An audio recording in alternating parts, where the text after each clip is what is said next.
Преди повече от 19 века римският император Марк Опий Траян превръща Сердика в същински град.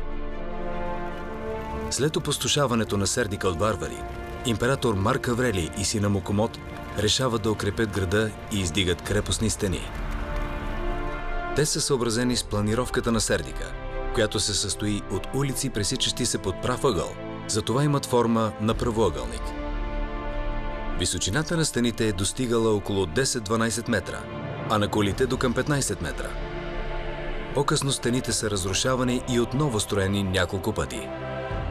София може да се гордее не само с забележителното си минало, но и с това, че разкритите руини от античността и средновековието в една немалка степен са проучени, експонирани и интегрирани в живата тъкан на съвременния градски център.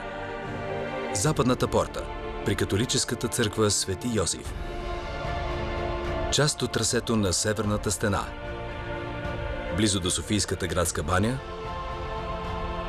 и в сутеренния етаж на градските хали. И източната порта в подлеза на президентството. Така, софиянци и гостите на столицата имат възможност сами да стъпят на древната улица, да преминат между кулите, предпазвали входа на града, и да се пренесат в една славна епоха от нашата история.